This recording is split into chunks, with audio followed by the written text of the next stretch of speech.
have a material witness on an aggravated battery with a handgun, and they believe might be in retaliation to her testimony. Un professeur très respectable à l'université de Lviv est assassiné. Et après, il y a un autre assassinat dans le milieu gauchiste des étudiants. Et voilà une enquête que le commissaire principal, d'ailleurs, est un arabe israélien. C'est ça, plus ou moins, le point de départ de cette polar. Ah, parce que quand j'étais jeune, j'étais gauchiste, je voulais changer le monde, c'est-à-dire tout était futur. Et comme j'ai échoué de changer le futur, donc je me lançais de découvrir, de profiter du passé. Ah, c'est des années que j'ai rêvé. Je n'ai pas osé auparavant. C'est la raison que je suis devenu historien, parce qu'il y a un salaire, etc. Mais les rêves étaient toujours d'écrire quelque chose de plus important que les livres historiographiques, d'accord? Et j'aime beaucoup de fois le polar. C'est longtemps, pas toute ma vie, mais oui, j'ai tombé amoureux de polar.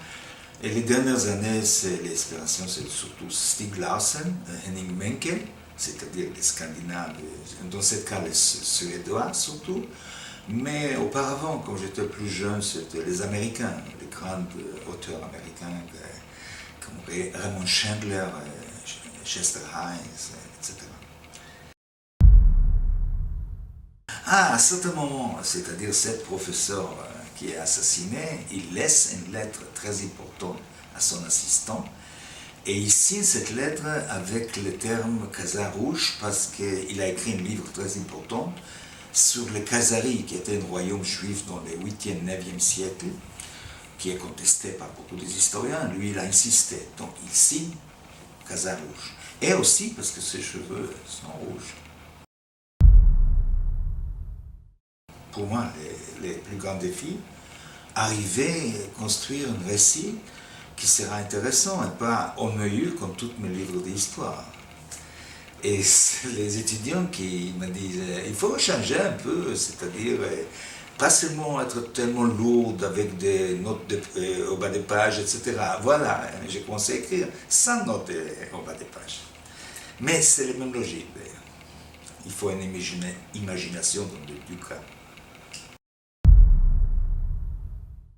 Une anecdote, je ne sais pas, peut-être au début, je l'ai commencé à écrire sur un lit d'hôpital avant l'opération.